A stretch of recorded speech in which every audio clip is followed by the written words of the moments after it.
routing දැන් මම මේ කතා කරන්න යන්නේ routing ගැන routing වල static routing ගැන තමයි මේ ප්‍රැක්ටිකල් එකෙන් කරන්න යන්නේ. ඒ ඉස්සෙල්ලා කියන routing කියලා කියන්නේ මොකක්ද කියලා routing කියලා කියන්නේ එක network එකකින් නම් තවත් network එකක් access කරන්න පුළුවන් විදිහට router configure කරන එක. ඒ කියන්නේ මෙන්න මේ network එක 10.0.0.10.10.10.10 කියන network එක network එක ඉඳන් 10.10.11 බිඳුව කියන network එක access කරන්න පුළුවන් විදිහට router එක configure කරන එක තමයි routing හදනවා කියලා කියන්නේ. මෙතනදී මම මුලින්ම කියන්නම් static routing කියලා කියන්නේ අදාළ network administrator විසින් අනිවාර්යයෙන්ම router එක ඇතුළට ගිහිල්ලා manually configure කරන්න ඕනේ. ඒකට තමයි static routing කියලා කියන්නේ. ඒ සඳහා මම topology එකක් හදාගෙන තියෙනවා. routers තුනක් අරගෙන තියෙනවා. ඒක මේ router එක gold, colombo සහ candy මේ විදිහට routing තුනක් අරගෙන තියෙනවා. ඒකට PC දෙකක් අරගෙන තියෙනවා. දැන් කරලා පෙන්නන්න මම කොහොමද static routing assign කරන්නේ එක router එකට කොහොමද කියලා. මුලින්ම මම අදාළ මේ port වලට IP assign කරලා තියෙන්නේ. මේ PC එකට 192.168.1.10 PC 5 වලට PC 6 වලට 192.168.2.10 ඊට පස්සේ ඒ විදිහට අදාළ මේ port configure කරලා තියෙනවා. candy කියන router එකේ port දෙකක් තියෙනවා. serial 001 සහ fast ethernet 01 කියන port දෙක. fast ethernet 00 කියන port දෙක. serial මෙන්න මේ port එක serial 001 10.10.11 දෙක විදියටත් එතකොට colombo router එකේ serial 001 එක 10.10.11 එක විදියටත් candy router එකේ fast ethernet 001 192.168.2 එක විදියටත් configure කරලා තියෙනවා. මේ තමයි configure කරලා තියෙන විදිය IP assign කරලා තියෙන්නේ කොහොමද කියලා port වලට. හොඳයි දැන් බලමු කොහොමද කියලා අපි static routing configure කරන්නේ router එක. මුලින්ම මම gold router එකට අදාළව configure කරන්න හදන්නේ.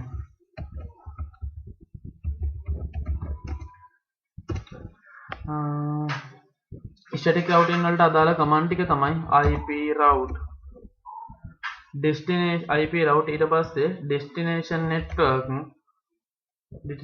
network එක දෙන්න ඕනේ. අපි destination network එක දෙන්න ඉස්සර වෙලා මම කියන්නම් මොකද්ද මේ destination network එක කියන්නේ මොකද්ද කියලා. අදාළ අපි දැන් මේ router ඉඳන් configure කරනවා නම් ඒ router එකට අදාළ ඒ router ඒ port වලට අදාළ නොවන network වලට තමයි destination networks කියලා කියන්නේ. ඒ කියන්නේ Golgin router ඒ port වලට connect වෙලා තියෙන networks තමයි 10.10.10 බිඳුවකින් network එකත් 192.168.1 බිඳුවකින් network එකත් ඒකට අදාළ port වලට design වෙලා තියෙනවා. මේ router එකට අදාළව destination මෙන්න මේ network එක තමයි destination network විදිහට ගන්න ඕනේ. ඒ කියන්නේ ඒ router අර අනිත් routers වල තියෙන port වෙනත් network ports උදාහරණයක් විදිහට මෙන්න මේක. ඊට පස්සේ ඒ වගේම මෙන්න මේ network එක තමයි මේක destination gold router එකට අදාළව මෙන්න මේ network එකට අදාළ destination network දෙක 10.10.11 බිඳුව සහ 192.168.2 බිඳුව කියන network එක. ඊට පස්සේ උදාහරණයක් බලමු අපි colombo කියන router destination network දෙකක් තියෙනවා. ඒ දෙක ගැන කතා කරනවා නම් මෙන්න මේ network දෙක 192.168.1 බිඳුවයි 192.168.2 බිඳුවයි කියන network. ඒ කියන්නේ ඒ router ඒ port වලට අදාළ නැති ඒවා. ඒ කියන්නේ ඒ අනිත් routers වලට අදාළ network.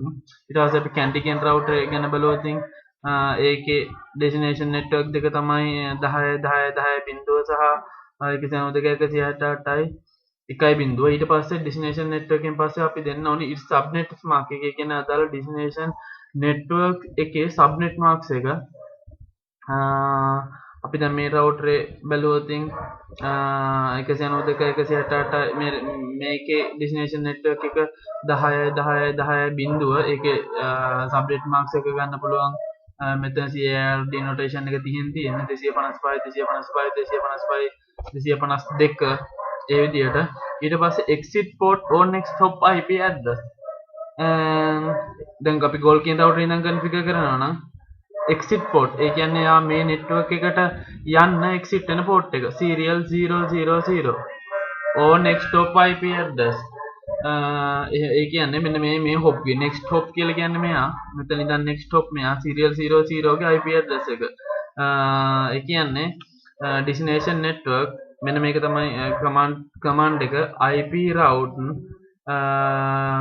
destination network it subnet mark exit for next stop IP address දැන් දන්නවා destination network එක කියන්නේ මොකක්ද subnet marks එක මොකක්ද සහ exit port එක ඊට පස්සේ next stop IP address එක දැන් මම goal කියන router එක configure කරන්න යන්නේ අදාළ network IP static IP route destination network එක 10යි 11යි බිංදුව subnets mark 255 exit port එක serial 000 බලන්න exit port එක serial 000 goal කියන router එකේ හරි ඒකේ තවත් network එකක් තියෙනවා ඒ network එක තමයි 192.168.2 බිංදුව කියන network එක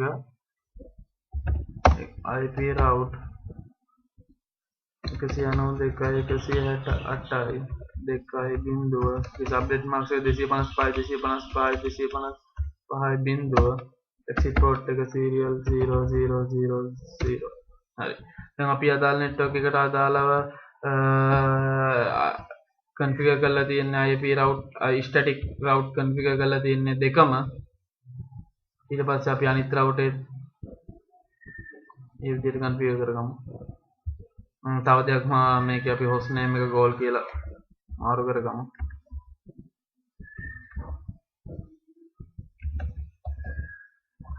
host name goal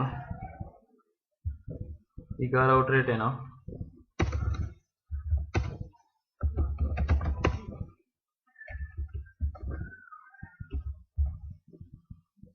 Colombo හරි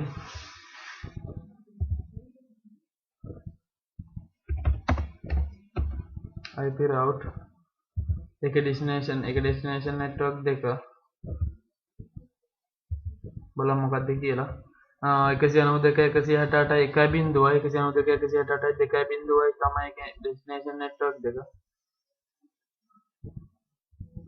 192.168.1 බිංදුව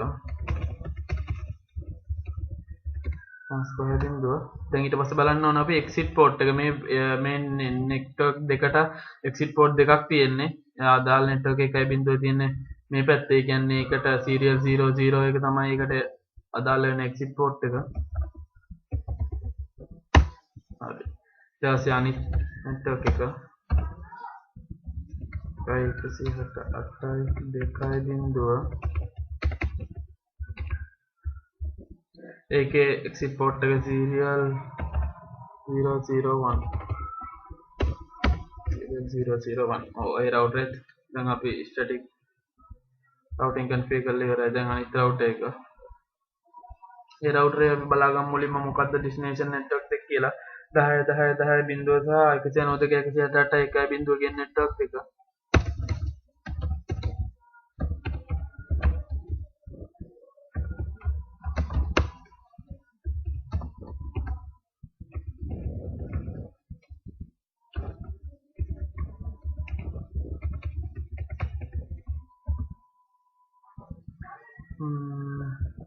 exit port එක serial 001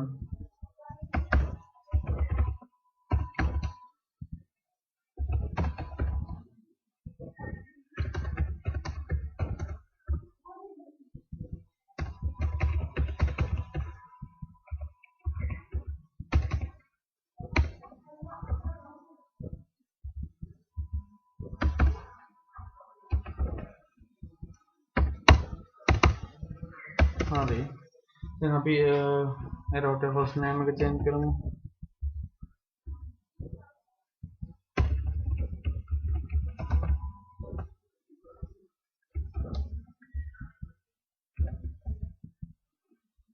MD.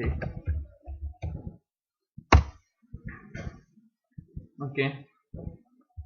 ඉතින් අපි අද routers තුනටම static routing දීලා ඉවරයි. දැන් බලමු අපි ඒව design වෙලා තියෙනවද කියලා. show command එකක් පාවිච්චි කරලා අපිට පාවිච්චි කරන්න පුළුවන් show IP route. show IP route කියන command එකෙන් අපිට බලා ගන්න පුළුවන් අපිට මෙන්න මේ S අකුරෙන් පෙන්වුම් කරන්නේ අපි assign කරලා තියෙන static route දෙක. S අකුරෙන් static route පෙන්වන්නේ. ඒ කියන්නේ 192.168.2.0 කියන network එකත් 10.10.11 බිඳුව කියන network එකත් connect වෙලා තියෙනවා. static layer අරගෙන තියෙනවා. ඊට පස්සේ අපි Colombo router එකට යමු.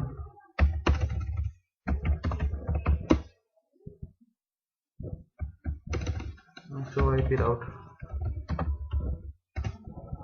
එතන network දෙකක් අරගෙන තියෙනවා. ඒ කියන්නේ යාට අපි assign කරමු network දෙක තමයි 192.168.1.0 මේ අදාළ අපි assign කරපු exit port.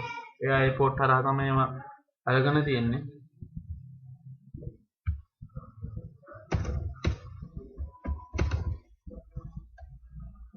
show IP route තමයි command එක. හරි මෙතන network දෙකක් තියෙනවා 10.0 කියන network එක සහ 192.168.2.0 කියන network එක. දැන් අපි බලමු මේවා සාර්ථකව connect වෙලා තියෙනවද කියලා. මේ PC6 කියන host එකේ ඉඳන් මම ping කරනවා PC5 කියන host මම මේකට IP assign කරලා තියෙනවා. මුලින්ම පෙන්නමු බලමු ඒක. අපි 192.168.2.10 PC6 ට assign කරලා තියෙනවා. 192.168.1.10 PC5 ට සහ 2.10 PC6 ට assign කරලා තියෙනවා. අපි බලමු දැන් මේකෙන් ping කරන්න පුළුවන්ද කියලා. එක host කෙනෙක්ගේ දාන්නේ host ping 192.168.1.10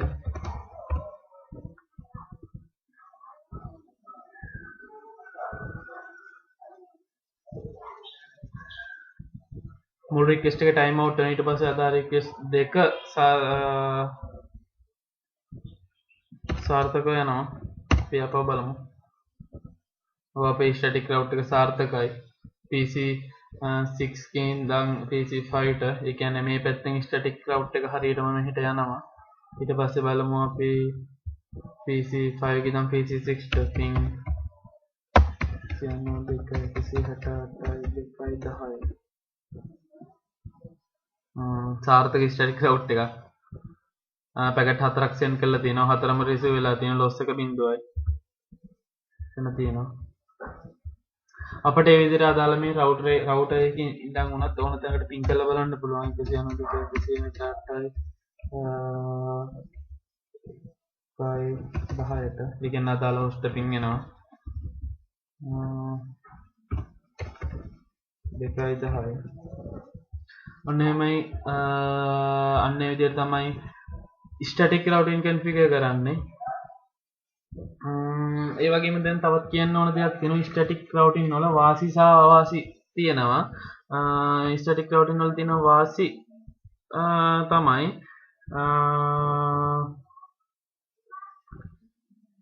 CPU process එක අඩුයි.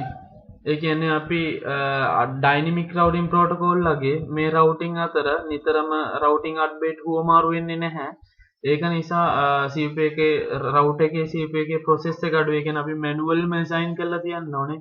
අනිවාර්යෙන් router එකට manual assign කරන්න ඕනේ. ඒ කියන්නේ maintain කරන්න නම් මේක update වලින් maintain වෙන්නේ නැහැ. අපි manual assign කරලා තියන්න ඕනේ. ඒ වගේම bandwidth එක හුඟක්ම ප්‍රයෝජනයට ගන්න පුළුවන්. මොකද මේ අතර routing updates යන්නේ නැති නිසා. මොකද යාලා assign routing table එකට අපි manual assign කරනවා. යාලා update වලින් නෙමෙයි assign කරගන්නේ dynamic routing protocol ලගේ. එතකොට අවාසි ගැන කතා කරනවා නම් මේක ඇත්තටම ගැලපෙන්නේ නැහැ විශාල network එකකට. අපි උදාහරණයකට බලමු. මෙතන letters 20ක් 30ක් 40ක් 50ක් 100ක් තිබුණා කියලා. එතකොට අපට මේ manually assign කරනකොට ඒක ගොඩක්ම අමාරු වැඩක්. මේක හරියන්නේ නැහැ. එකකින් එකට assign කරන්න ඕනේ. ඒක නිසා ඒ වගේම මේකෙන් තියෙන අනිත් ප්‍රශ්නේ තමයි මේ අදාළ router වල කිසියම් වෙනසක් සිදු වුණොත් ඒ කියන්නේ අපි දැන් මේකේ range එක වෙනස් කරා කියමු 192 3.0කට range එක දැම්මන් පස්සේ මේ හැමෝම අඳුරන්නේ මෙයා 2.0 විදියට 2.0 විදියට අඳුරන නිසා මෙයාලගේ routing table වල මෙයා ගැන මේ network එක ගැන විස්තර තියෙන 2.0 විදියට 3.0 වුණු ගමන් එයාට update වෙන්නේ නැහැ කොහෙන්වත්. ඒක නිසා manually configure කරලා තියෙන නිසා එතන ප්‍රශ්නයක් එනවා කිසියම් network එකක් update වුණාන් පස්සේ මොකක් හරි වෙනසක් සිදු වුණාන් පස්සේ අනිවාර්යයෙන්ම එයාට අනිවාර්යයෙන්ම අදාළ routers වලත් routing ආපහු අලුතෙන්ම ලියන්න වෙනවා. තාම මතක් කරන්න ඕන දේ තමයි static routing වල administrator distance එක 1යි. එච්චර තමයි static routing ගැන කියන්න තියෙන්නේ. Okay, thanks for watching.